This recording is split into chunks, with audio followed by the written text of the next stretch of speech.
바로 나뉜 고린도 교회에 편지를 써서 어떻게 교회가 나눌 수 있냐며 예수 그리스도가 나뉘었냐며 그들에게 잘못을 지적하고 있습니다. 특별히 신령한 의미의 세례를 통해 세력 확장하려는 그 행위를 통렬히 비판하며 누가 집례를 하든 세례를 누가 집례를 하든 하나님의 이름으로 집례된 세례가 결코 분파의 도구가 될 수 없다고 이야기합니다.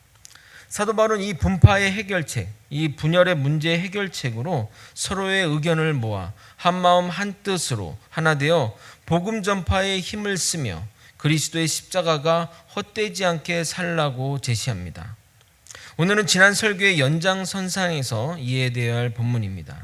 우리를 하나로 묶는 주님의 십자가가 어떤 의미를 말하는 것이며 그 당시 사람에게 십자가는 무슨 의미였는지, 그리고 고린도 교회 성도들은 그 사도 바울의 이야기를 통해 어떤 선택을 해야 되는지 고민하는 그것들을 이야기하고자 합니다. 그 이야기를 들으며 사도 바울이 고린도 교회 성도들에게 했던 그 이야기를 들으며 나는 어떤 선택을, 어떤 길을, 어떤 판단을 해야 할지 생각해 보는 시간이 되었으면 좋겠습니다. 우리 모두 주님의 십자가가 하나님의 능력이 되길 예수님의 이름으로 소망합니다. 오랜만에 유머로 설교를 시작하도록 하겠습니다. 기독교 안에도 파벌이 많지만 불교 안에서도 여러 가지 파벌이 존재합니다. 인간이 사는 세상 가운데 분쟁과 분란과 분파가 없는 것은 없습니다. 어느 해 불교 종단 중 가장 큰 조계종 내에 세력 간 재산권 다툼으로 강목이 난무하고 용역이 출몰하는 폭력 사태가 발생했습니다. 조계종이 한 해 운영하는 그 자산이 엄청나다 보니 그런 이권에 관련해서는 폭력적인 일들이 수시로 발생합니다. 그러면 그런 분쟁이 나면 방송에도 나오고 또 막 그렇게 되다 보면 사람들의 시선이 안 좋기 때문에 불교계의 지도자들이 모여서 대책회의를 하게 되었습니다. 여러 가지 논쟁 끝에 결론은 어떻게 내려졌냐면 조계종 총무원장이 대국민 사과를 하고 책임지고 사퇴하는 것이 가장 좋은 문제 해결이라는 결론이 모아지게 된 것입니다. 그런데 누가 이 의견을, 이 결론을 총무원장에게 전해야 할지가 관건이었습니다. 모두가 시선을 돌리고 고개를 돌리며 선뜻 아무도 나서지 않는데 노스님 한 분이 이렇게 나섰다고 합니다. 내가 살 만큼 살았고 죽을 날도 멀지 않고 더 이상 아쉬울 것이 없으니 내가 십자가를 지겠네 라고 말했답니다. 워낙 십자가가 대중화된 언어이다 보니 평생 스님으로 사셨던 분도 십자가를 지겠다고 말하는 것이 낯설지 않은 겁니다. 오늘은 여러분과 이 십자가에 대해 이야기해 보도록 하겠습니다. 로마 시대 최악의 범죄자, 반역자에게 내리는 최고의 형벌이 바로 십자가 형틀에 매다는 것입니다. 십자가의 형이 주는 그 고통은 상상을 초월합니다. 보통 사람들을 총살이나 단두대나 목을 매는 이유는 죽는 고통이 크지만 그 시간이 길지 않기 때문에 나름 죽는 사람을 배려해서 그런 형을 집행하는 겁니다. 그런데 십자가형은 보통 죽는데 하루 이틀이 걸리고 사람에 따라 일주일 넘게 살아있기도 합니다. 그런데 그거는 사는 게 사는 것이 아닙니다. 새들이 와서 몸을 쪼을지라도 들짐승이 와서 물어뜯어도 쫓아낼 힘조차 없는 것입니다. 영화를 보면 악인이 포로를 고문하면서 네가 정보를 주면 빨리 죽여주겠다고 이야기하게 되면 포로는 빨리 죽여달라고 정보를 제공합니다. 얼마나 고통이 심하면 빨리 죽는 게 더 낫다고 여겨지겠습니까? 그런데 십자가형은 서서히 고통 가운데 죽어가니 정말 비참하고 끔찍한 형벌인 것입니다. 거기다가 이 십자가형은 수치와 모멸의 현장입니다. 영화나 드라마를 보게 되면 예수님이 이렇게 하얀 어떤 이게 천조가리를 붙이고 이렇게 있지만 실제는 다 벗은 몸으로 매달려 있는 것입니다. 처벌의 전시 효과를 노려 사람들이 많이 다니는 곳에 십자가를 세우게 되면 그 수치심은 극에 달하게 되는 겁니다. 지나가는 사람들이 그냥 지나갑니까? 그 십자가에 달린 사람한테 돌 던지고 욕을 하고 침을 뱉고 하니 그 모멸감과 수치는 이루 말할 수 없습니다.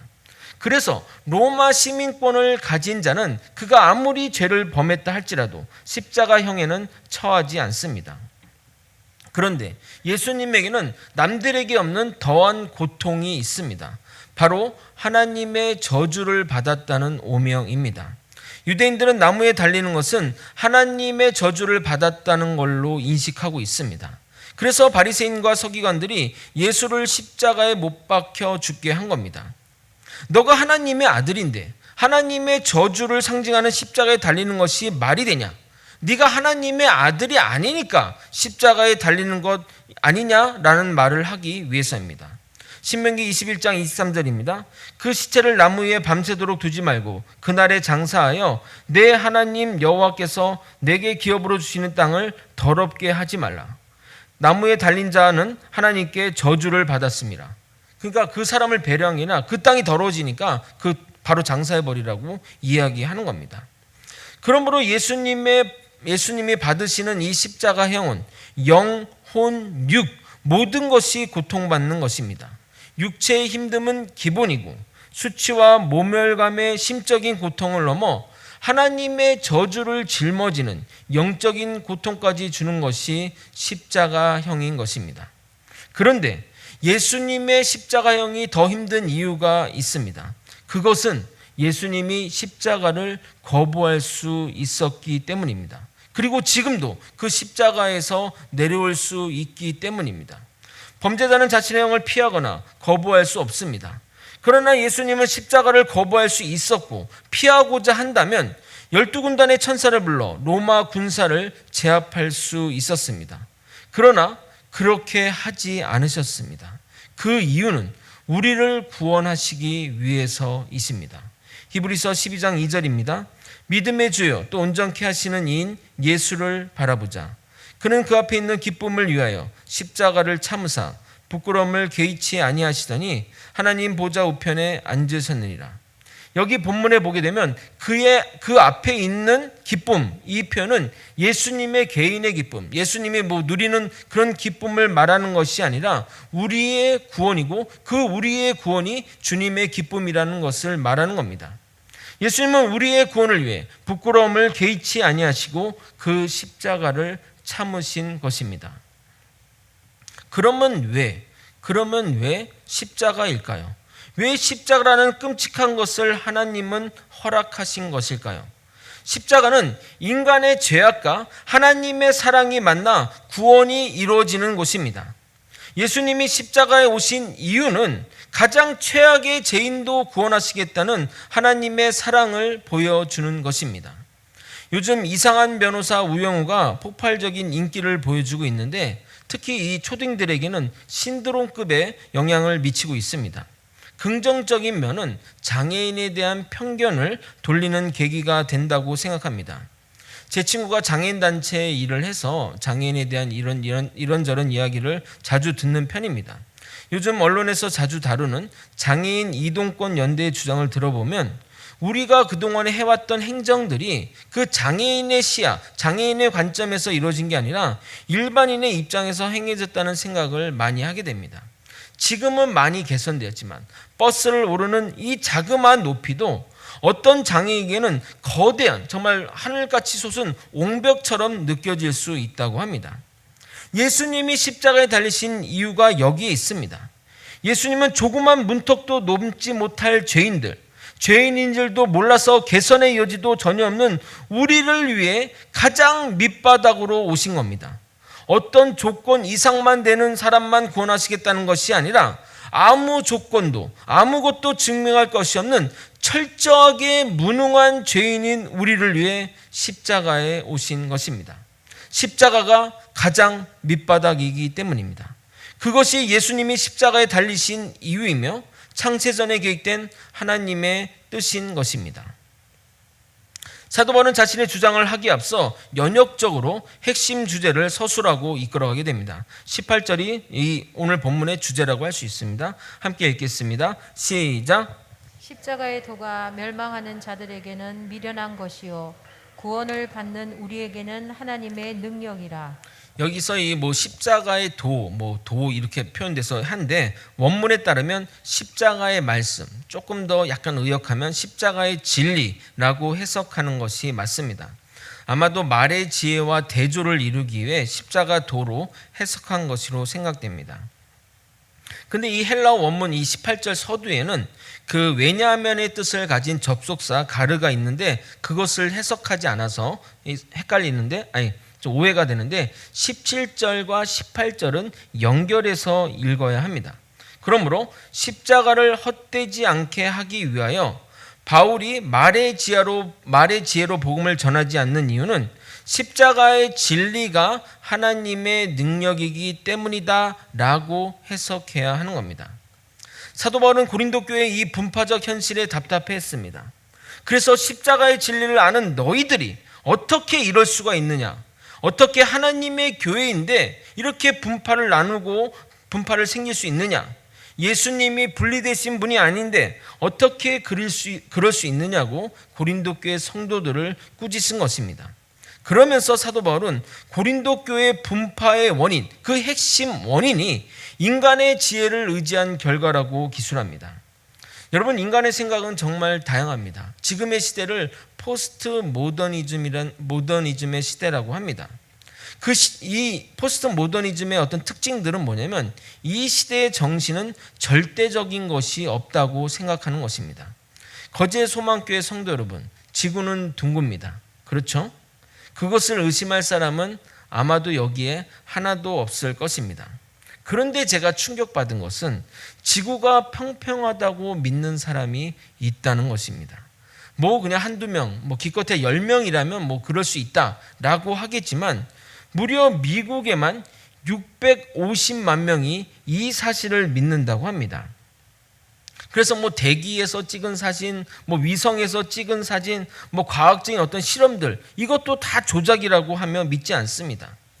학자들은 이러한 현상을 보고 이렇게 분석합니다.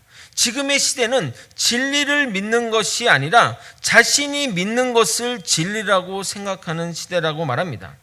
당연히 그런 세대를 살아가는 자들은 자신의 생각과 다른 것은 부정하고 더 나아가 저것은 거짓이야, 음모라고 이야기합니다. 고린도 교회도 마찬가지입니다. 고린도 지역의 물질적인 어떤 풍요들은 학문을 연구하고 발전하기에 좋은 환경이었습니다. 고린도 지역뿐만 아니라 식민지 나라에서 오는 그 세금으로 풍부했던 로마는 새로운 철학과 학문에 심취했고 그래서 새로운 이야기를 듣는 것을 매우 좋아했습니다.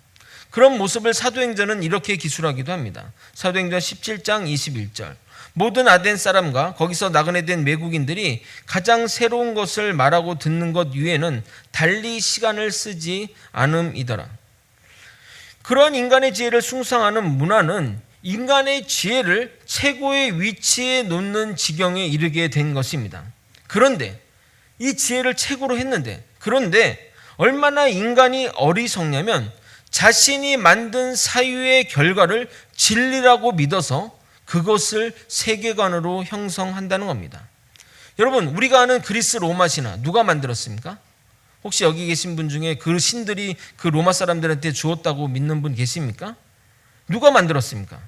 실상은 자신들이 만드는 거고 그 신들까지의 다양한 이야기들은 인간이 만들었는데 그 이야기를 진짜로 믿어 그들의 신전을 만들고 그들을 섬기고 있으니 이 얼마나 황당한 상황이 아니겠습니까? 사실 이 땅에 있는 모든 종교는 이 인간 생각의 반영입니다. 그게 오랜 세월이 흘러 다양한 것들이 합해지고 전설과 신화가 덧입혀져서 지금의 형태로 된 것이지 잘 보면 인간 생각의 결과입니다. 그런데 십자가는 전혀 그렇지 않습니다. 인간의 지혜로 보면 미련하고 말도 되지 않고 황당하기까지 합니다. 어떻게 말로 온 세상을 창조하신 창조주 하나님이 인간의 몸으로 오셔서 그것도 피조물인 인간에 의해 십자가에 허무하게 죽는다는 것이 말이 되냐 이 말입니다. 우리는 이 복음을 너무 친숙하게 듣고 또 오랫동안 듣고 와서 이 사실이 이상하다고 생각되지 않고 이것이 진리라고 받아들이지만 복음을 모르는 사람, 복음을 믿지 않는 자는 아까 서술한 지구가 평평하다고 믿는 사람처럼 우리들을 바라볼 것이라는 겁니다. 어떻게 신이 이렇게 무기력하고 처참하게 죽을 수 있겠습니까? 그것이 섬김을 받아야 할 대상인 피조물인 인간으로부터 죽음을 당한다는 것이 말입니다. 하지만 하나님의 말씀을 진리라고 믿는 우리에게는 십자가가 하나님의 능력입니다. 십자가를 기점으로 이 멸망의 길과 구원의 길이 구분되니 십자가 안에는 수많은 의미가 담겨 있습니다. 지구상의 모든 것이, 그리고 죽음 이후의 모든 것이 십자가를 기준으로 분리가 이루어지게 됩니다. 그래서 기독교는 십자가로 시작되고 십자가로 모든 것이 흘러가며 십자가로 결론 내릴 수 있습니다. 또한 십자가의 진리가 구원받는 자들에게 하나님의 능력이라고 표현된 것은 말의 지혜가 사변에 그치고 아무 능력이 없는 이론이라면 십자가의 진리는 실질적이고 생명력이 있으며 변화시킬 능력이 있는 실제를 나타내기 위해 사도 바울은 이 능력이라는 표현을 한 겁니다. 사도 바울이 십자가를 하나님의 능력이라 기술한 것은 정말 탁월한 표현이라 생각합니다. 이어지는 19절부터 21절은 하나님의 지혜와 인간의 지혜를 비교합니다. 먼저 바울은 성경적 근거를 제시하며 하나님의 구원의 방법이 말의 지혜에 있지 않음을 강조하는데, 그 이유는 인간의 지혜와 총명이 구원에 이르는데 아무런 도움이 되지 못함을 보이기 위해서입니다. 당시 헬라 철학은 이원론적 세계관에 심취되어 있었습니다. 이 세상의 것은 그림자에 불과하고 실제인 이데아는 다른 곳에 있는데 인간은 이 그림자를 실제라고 생각하며 산다는 겁니다. 이것이 그 유명한 플라톤의 동굴의 비유입니다. 제가 철학의 이야기를 하면 한도 끝도 없고 또 궁금하시면 나중에 다루도록 하겠는데, 이러한 사고방식을 가지고 있어서 영과 육을 분리하고 선과 악을 분리하고 이상과 허상을 분리하게 되는 겁니다. 그래서 영은 좋은 것이고 육체는 더러운 것이라 생각하여 육체를 멸시하고 영적인 것을 추구하는 무리들이 있는 반면, 또는 육체는 허상이라 생각해서 육체로 짓는 타락의 문제는 전혀 문제가 아니, 허상이니까 환상, 환타지라고 생각하니까 극악의 타락을 추구하기도 하는 것입니다. 지금의 기준으로 보면, 지금 그렇게 생각하는 것들을 보면 여러분 지금 어떻습니까? 얼마나 그리들의 생각이 어리석으며 제한적이며 한계가 있음을 느껴지지 않습니까? 이처럼 인간이 아무리 지혜와 총명을 자랑한다 할지라도 가변적이고 상대적이고 일시적일 수밖에 없습니다. 그래서 하나님이 인간의 지혜를 미련하다고 한 것이 아니라 인간의 한계로 인해 미련한 것이 되어버린 것입니다. 그런 기준으로 본다면 지금 우리가 진리라고 숭상하고 확고부동한 사실이라고 믿는 것들이 시간이 지나 미래에서 우리를 보게 되면 얼마나 어리석고 답답하게 여겨질 거라 생각하십니까? 저는 그렇게 되리라 생각합니다. 우리가 막 진리라고 믿었던 것들이 미래 세대 보면 야 2022년 사람들은 저걸 믿었대. 이런 날이 오리라 저는 확신합니다. 지금의 시대는 효율성을 최고의 가치로 여깁니다. 이 효율성이라는 말은 들인 대가와 노력에 비해 가장 좋은 결과를 내는 것을 말합니다. 문명의 발달도 과학의 발전도 이 효율성을 극대화하는 방향으로 나아간 것입니다. 회사도 비효율적인 사업이나 또 회사는 정리하고 적은 비용을 투입해서 많은 이득을 내는 회사를 확장하고 발전시킵니다. 그런데 하나님의 일하시는 방법은 비효율성의 최고입니다. 이 놀라운 복음을 전도에 미련한 것으로 전하기를 원하셨다는 겁니다. 21절을 한번 여러분과 함께 읽도록 하겠습니다. 함께 읽겠습니다. 시작. 하나님의 지혜에 있어서는 이 세상이 자기 지혜로 하나님을 알지 못하므로 하나님께서 전도에 미련한 것으로 믿는 자들을 구원하시기를 기뻐하셨도다. 여러분 한번 생각해 보십시오. 하나님이 하나님을 알만한 것들을 충분히 이 세상에 보이셨으나 인간의 지혜로 하나님을 알지 못하므로 무언가 충격적인 방법 또는 놀라운 방법과 기적을 보이는 것이 효과적일 것입니다. 예를 들어 하나님이 하늘에서 천군 천사를 이끌고 내려오셔서 하나님이 그냥 천군 천사를 데리고 내려오면 끝나는 것 아닙니까? 무슨 설명입니까? 거기서 하늘에서 내가 하나님이다. 다 나를 섬기라. 그렇지 않으면 다 멸망할 것이다. 이 한마디만 하면 모든 세상이 뒤집어질 것입니다. 그런데 하나님의 계획은 십자가에 못 박힌 예수님을 통해서 구원을 이루시고 이 복음의 소식을 극도로 미련해 보이는 전도로 이루시겠다는 것입니다. 만약 세상 법정이라면 하나님이 능력이 없거나 가용할 자원이 없다면 모르겠지만 그럴 수 있는데 하지 않는 것은 직무유기며 책임 회피라 추궁받을 것입니다. 그러나 가장 미련한 방법으로 하시는 이유는 세상의 지혜와 세상이 스스로 높아진 것을 무너뜨리기 위해서입니다. 그것이 하나님의 영광을 받는 길이기 때문입니다. 27절부터 29절까지 제가 읽어드리도록 하겠습니다. 그러나 하나님께서 세상의 미련한 것들을 택하사 지혜 있는 자들을 부끄럽게 하려 하시고 세상의 약한 것들을 택하사 강한 것들을 부끄럽게 하려 하시며 하나님께서 세상의 천한 것들과 멸시받는 것들과 없는 것들을 택하사 있는 것들을 폐하려 하시나니 이는 아무 육체도 하나님 앞에서 자랑하지 못하게 하려 하심이라. 약한 것을 들어 사용하시는 하나님의 뜻은 강하다고 하는 세상의 것들을 부끄럽게 하려고 하는 것입니다. 누구도 주님 앞에 교만하지 않고 모든 무릎을 꿇고 주님 앞에 엎드려 하나님께 경배하기를 원하시는 겁니다. 전도가 미련하다는 것은 인간의 관점으로 보니까 인간의 관점으로 하나님 말씀하신 것이지 하나님이 이끄시면 절대 그렇지 않습니다. 너는 내가 하는 방법이 미련해 보이겠지. 그러나 내가 이끌고 가면 이 방법으로도 하나님의 역사를 완성할 수 있음을 보여주고 계신 것입니다. 그런데 세상이 어떻게 되었습니까? 예수님이 남기신 12명의 제자를 통해 세상이 뒤집어지지 않았습니까?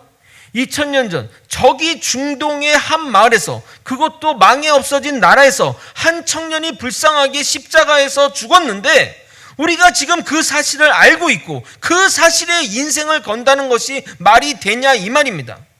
만약 하나님의 전적인 능력으로 복음을 이루시고 복음 전파도 아까 그런 놀라운 방법으로 이루어 가신다면 많은 이들이 두려움과 무서움에 이 도를 따르겠지만 자발적인 복종은 없을 것입니다. 아마도 하나님이 그렇게 하시면 인간 스스로 조직을 만들어 다른 이야기를 하거나 불신하는 말을 하는 자들을 잡아들이고 심하면 폭력을 행하고 강제할 것입니다. 그러면서 그들은 그들 스스로 자신들이 신의 사자라며 스스로 계급하고 권력을 누리며 죄악을 저지를 것입니다. 결국 예수님이 십자가에 피 흘려 이루신 복음이 몇몇 종교 세력과 권력자들의 도구가 되어 사용될 것입니다. 예수님 시대의 종교 지도자들이 그랬고 중세의 종교 권력이 그렇게 행한 것입니다. 그런데 오히려 전도의 미련한 방법으로 이루셨기에 복음의 순수성은 살아있는 것이고 하나님을 향한 우리의 순수한 사랑이 펼쳐지는 것입니다. 그렇습니다. 하나님은 우리와 사랑의 관계를 이루시기를 원하십니다. 그런데 주님의 사랑은 우리의 사랑과 차원이 다릅니다. 주님이 우리를 먼저 사랑하셨고 그 사랑으로 우리를 구원하셨으며 그것을 깨달은 우리가 주님께 나오기를 바라시는 것입니다. 주님이 먼저 사랑하셨음을 잊지 마시길 바랍니다. 심지어 내가 주님을 모를 때, 아니 내가 주님을 욕할 때, 주님과 전혀 상관없다고 심지어 원수 되었을 때부터 하나님은 우리의 사랑을 확증하셨다는 것입니다. 로마서 5장 8절입니다. 우리가 아직 죄인 되었을 때 그리스도께서 우리를 위하여 죽으심으로 하나님께서 우리에 대한 자기의 사랑을 확증하셨느니라. 22절 23절을 같이 한번 읽어보도록 하겠습니다. 함께 읽겠습니다. 시작. 유대인은 표적을 구하고 헬라인은 지혜를 찾으나 우리는 십자가에 못 박힌 그리스도를 전하니 유대인에게는 거리끼는 것이요 이방인에게는 미련한 것이로되. 유대인들은 그들의 메시아가 모세와 같이 출 로마 해줄 지도자나 또는 다윗과 같이 대적과 싸워 이기는 승리하는 지도자를 바랬습니다. 왜냐하면 이스라엘 백성들은 모세를 통해 홍해를 가르는 기적, 요단강을 갈라지는 기적, 여리고 성이 함성 하나로 무너지는 기적을 보았기에 그런 기적에 익숙한 나머지 다시 오실 메시아 또한 그런 기적을 베푸실 것을 바란 것입니다. 그러나 하나님은 선지자를 통해 내가 보낼 메시아는 그런 메시아가 아니라고 계속 말했으나 그들은 자신의 생각과 자신이 바라는 것들에 갇혀 군사적 메시아, 정치적 메시아를 바란 겁니다. 그래서 종교 지도자들은 예수님을 볼 때마다 표적을 보여달라고 이야기한 겁니다. 마태복음 12장 38절입니다. 그때 서기관과 바리새인 중 몇 사람이 말하되 선생님이여 우리에게 표적 보여주기를 원하나이다. 당신이 메시아라면 그에 합당한 표적을 보여달라고, 표적을 보여주지 않자 예수님을 십자가에 못 박아 죽인 것입니다. 그런데 자꾸 예수 믿는 자들이 당신이 십자가에 못 박은 예수를 메시아라고 전하니 그들이 예수님께 행한 일 때문에, 그리고 그들이 원하는 메시아가 아니었기 때문에 거리끼는 것입니다. 그들에게 메시아는 능력과 영광과 승리의 이름인데 치욕과 실패와 저주의 의미가 담긴 십자가는 말이 되지 않았던 것입니다. 반면 헬라인들은 이성적인 증거를 요구했습니다. 항상 새로운 것을 찾지만 그것은 진리를 찾는 것이 아닌 지적 유의를 위한 것이고, 자신들의 생각에 갇혀 다른 것들을 전혀 받아들이지 못하는 편협한 사고일 뿐입니다. 아까 진술한 대로 그들은 영육 이원론적인 사고에 갇혀 그 사고에서 벗어나는 것은 거짓이나 틀린 것으로 생각했습니다. 그러므로 신이 더러운 육체에 온다는 것은 믿을 수 없었던 겁니다. 육체는 악하고 더러운데 신이 인간의 몸으로 올 수 없다고 생각했습니다. 그중 예수의 존재를 인정한 자들은 예수가 인간의 몸으로 온 것이 아니라 인간의 가면을 쓴 것이지 진짜 인간이 온 것이 아니라며 가연설을 주장하는 기독교 초기 이단도 여기에서 출발하게 됩니다. 그러므로 하나님이신 예수님이 인간의 육체로 오신 것과 힘없이 십자가에 달리신 것은 어리석은 말에 지나지 않는 겁니다. 헬라인들이 믿는 신은 바다와 하늘을 호령하며 천둥과 번개를 맘대로 사용하는 신인데 말입니다. 이처럼 인간의 지혜가 얼마나 험한 것인지 자신의 사고의 틀에 갇혀 다른 것을 전혀 받아들일 수 없었던 겁니다. 그러나 하나님의 부르심을 받은 자들은 그가 유대인이든 헬라인이든 어떤 혈족과 인종이든 예수님은 우리를 구원으로 이끄시는 하나님의 능력이자 지혜인 것입니다. 이보다 더 완벽한 구원의 모습은 없습니다. 사도 바울은 우리에게 도전합니다. 예수님의 십자가가 하나님의 능력이라고 말입니다. 거제 소망교회 성도 여러분, 여러분에게 예수님의 십자가가 능력이 되십니까? 능력이라고 말하니까 무슨 어떤 힘이나 그런 것들을 의미하는 것이 아닙니다. 십자가가 귀신이나 드라큘라를 쫓아내는데 신비한 능력으로 상상하는데 그런 의미가 절대 아닙니다. 십자가 앞에 모든 이념과 지혜가 굴복하고 우리의 모든 생각과 관념이 무릎 꿇고 여러분의 사회적 지위와 내세울 만한 모든 것이 가치 없게 여겨진다면 여러분은 구원받으신 것이고 여러분에게 십자가는 능력이 되는 겁니다. 십자가 앞에는 어떤 것도 내세울 수 없습니다. 그런데 여전히 예수님의 십자가는 거치는 돌과 같고 어리석은 일이며 여러분의 사고와 관념이 십자가 위에 존재하며 내가 가지고 누리는 것들이 주님의 말씀 앞에 굴복되지 않는다면 우리는 멸망하는 자의 길을 걷고 있는 것입니다. 하나님은 우리에게 이렇게 말씀하십니다. 하나님의 어리석음이 사람보다 지혜롭고 하나님의 약하심이 사람보다 강하다고 말합니다. 인간의 지혜로 살아계신 하나님을 알 수도 깨달을 수도 없다면 그것은 가장 어리석은 것입니다. 그러나 역설적이게도 무신론자들과 불신자들은 자신들이 정말 똑똑하다고 생각한다는 겁니다. 왜냐하면 그들은 십자가를 만나지 않았기 때문입니다. 십자가를 보게 되면 나의 모든 죄가 용서받고 나의 모든 것이 새롭게 되고 나의 알량한 지식과 지혜가 허무한 것임을 알게 되는데 십자가를 만나지 못했으니 어리석은 것으로만 여겨지는 것입니다. 말씀을 정리하겠습니다. 십자가는 인류 모두를 위한 구원의 장소입니다. 십자가에서 하나님의 사랑과 우리의 죄악이 만나 용서가 이루어지고 구원이 성취되는 곳입니다. 누구도 이 십자가에 오는 것에 장애가 되지 않습니다. 왜냐하면 예수님이 그 가장 밑바닥인 십자가로 찾아오셨기 때문입니다. 그러나 유대인이나 헬란이나 이 십자가는 거리끼는 것이며 미련한 것입니다. 그들의 생각하는 관념과 다르기 때문에 받아들이지 못하는 것입니다. 동상이몽의 상황입니다. 유대인은 계속해서 표적을 구하고 헬라인은 지혜를 구하나 예수님은 십자가가 표적이며 예수님은 십자가가 하나님의 능력이고 지혜라고 말하고 있으니 말입니다. 그래서 십자가를 기점으로 멸망과 구원이 갈라지게 되는 겁니다. 그런데 우리 하나님은 이 십자가의 복음을 전도에 미련한 것으로 전하기를 원하셨습니다. 그런데 12명의 제자로 시작하여 온 세계에 복음이 전파되었으니 결코 미련하다 할 수 없습니다. 하나님의 어리석음이 인간보다 지혜롭고 하나님의 약하심이 인간보다 강하십니다. 우리 모두 십자가가 능력인 삶을 살기를 소망합니다. 그래서 십자가 앞에 모든 지혜와 총명이 굴복하고 나의 관념과 선입견을 내려놓고 세상의 모든 지위와 권세를 포기하고 십자가의 능력으로만 살아가는 저와 여러분이 되시길 예수님의 이름으로 소망합니다. 우리도 함께 찬양하고 기도의 자리로 나아갔으면 좋겠습니다. 함께 찬양하겠습니다.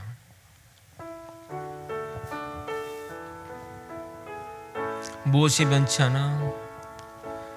무엇이 변치 않아 내 소망이 되며 무엇이 한결같아 내 삶을 품으리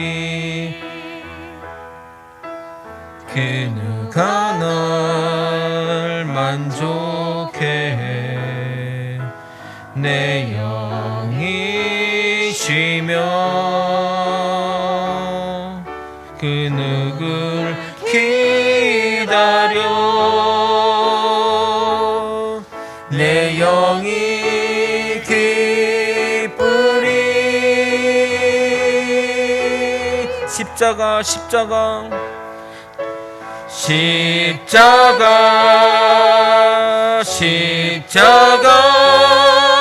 그 그늘 아래 내 소망이 있네 십자가 그 그늘 아래 내 생명이 십자가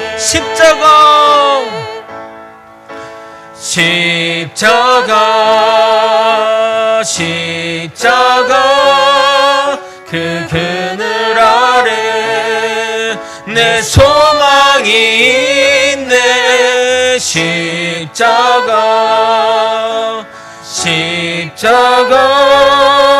그 그늘 아래 내 생명이 있네. 저는 여러분에게 십자가 앞에 서기를 소망합니다. 여러분의 모든 것들이 십자가 앞에서 눈 녹듯이 사라지길 원합니다. 누구를 미워하거나 누구를 아버지 원망하거나 어떤 여러 가지 불편한 모든 사실들이 십자가 앞에서 무너지지 않는다면, 십자가 앞에서 눈 녹듯이 사라지지 않는다면 여러분은 십자가가 여러분의 능력이 되지 않는 삶을 살고 있는 겁니다. 여러분 정말 하나님 앞에 무릎 꿇으십시오. 십자가 앞에 무릎 꿇으십시오. 하나님의 여러분의 모든 것들이 아무 의미가 없음을, 지혜로운 자들을 어리석게 하신 하나님의 뜻을 기억하시며 하나님 앞에 정말 굴복하며 사시길 원합니다. 우리의 지혜가 높아봐야 얼마나 높겠습니까? 우리의 생각이 높아봐야 얼마나 높겠습니까? 우리의 권력이 높아봐야 얼마나 높겠냐 이 말입니다. 하나님 앞에 모두 무릎 꿇고 나아갈 때 하나님이 영광을 받으실 것이고 우리의 인생은 구원의 길로 나아갈 것입니다. 십자가 앞에 아무것도 힘을 발휘할 수 없습니다. 다 함께 주님의 이름 부르고 다 함께 십자가 앞에 나아가는 우리 주의 백성들이 되길 소망합니다. 주님의 이름 부르겠습니다. 주여! 하나님 아버지 십자가 앞에 우리의 모든 것들을 내려놓고 온전히 주님만 바라보며 나아가는 아버지 믿음의 성도들이 되게 도와주시옵소서. 아버지 그동안 나는 아버지 내 생각과 내 것들과 아버지 내가 아버지 교만했던 모든 것들을 아버지 십자가 앞에 내려놓지 않고 십자가가 내 삶의 구원이라고 십자가 내 능력이라고 얘기했던 지난 날들을 용서하여 주시옵소서. 아버지 이제는 십자가 앞에 내 모든 것들을 온전히 내려놓고 주님만 바라보며 살아가는 믿음의 백성들이 되게 되게 도와주시옵소서. 인간의 관념과 아버지 인간의 철학과 세상의 지혜들이 아무것도 없고 아버지 전도에 미련한 것으로 이루신 하나님의 능력을 바라보며 하나님의 뜻 가운데 살아가는 자 되게 도와주시옵소서. 아버지 정말 주님을 따르는 것이 세상 사람들은 어리석다고 아버지 정말 이런 것들이 무슨 일이라고 얘기할지라도 나는 십자가만 바라보며 십자가가 능력이라고 아버지 고백하며 살아가는 자 되게 도와주시옵소서. 아버지 세상 사람들은 교회 다니는 삶을 우습게 여깁니다.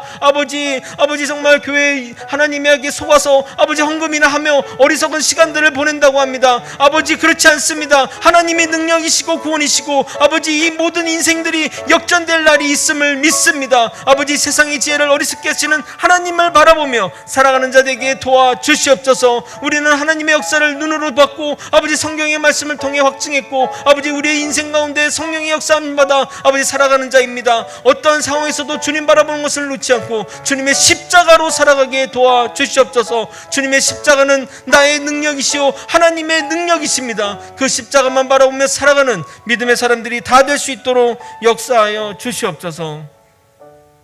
사랑이 많으신 하나님 아버지, 십자가 앞에 나의 모든 것을 내려놓기를 소망합니다. 나의 지위, 나의 생각, 나의 관념, 나의 이성, 나의 높아진 모든 것들을 십자가 앞에 내려놓고 주님만 따르기를 원합니다. 주님의 십자가가 나의 능력이 되기를 소망합니다. 주님 붙들어 주시고 인도하여 주시옵소서. 온전히 주님을 따를 때 주님이 동행하시는 그 축복을 받아가짐을 믿으며 또 그 축복된 삶을 누리며 살아가는 주의 백성들이 다 되게 도와주시옵소서. 아버지 또한 우리 성도들 여러 가지 질병과 어려움 속에 고통 속에 있습니다. 아버지 정말 하나님의 은혜로 고쳐주시고 또 하나님이 준비하신 그 구원의 꿈을 바라보며 하루하루 살아가는 주의 백성들이 다 되게 하여 주시옵소서. 모든 것들이 굴복하고 온전히 하나님만 바라보는 주의 백성들 거제 소망교회 성도들이 되게 하여 주시옵소서. 아버지 또한 하나님 또 감사할 것은 아버지 정말 은혜 가운데 모든 여름 행사가 끝났습니다. 아버지 정말 작년만 하더라도 이런 것들이 있을 수 없을 거라 생각했는데 하나님의 은혜 가운데 아버지 흰돌교회도 보내주시고 여러 가지 어려움들도 다 재정을 채워주시고 하나님의 은혜 가운데 다 이루게 하심에 감사드리고 이 일에 수고하고 기도하고 헌신했던 모든 자들의 수고를 기억하여 주시옵소서. 간구하며 이제는 우리 구주 예수 그리스도의 은혜와 우리 하나님 아버지의 크신 사랑과 성령 하나님의 감동감화 교통 역사하시는 귀한 은총이 주님의 십자가의 능력이 내 삶을 지배하여 주님 앞에 모든 것을 내려놓고 십자가의 능력으로 살아가고자 하는 믿음의 성도님의 마음과 영혼과 육신의 건강과 그 가정과 사업과 직장과 거제 소망교회와 또 그리고 우리와 협력했던 흰돌교회와 또 하나님 또 우리 모든 다음 세대들 위해 이제로부터 영원히 함께 있을지어다. 아멘.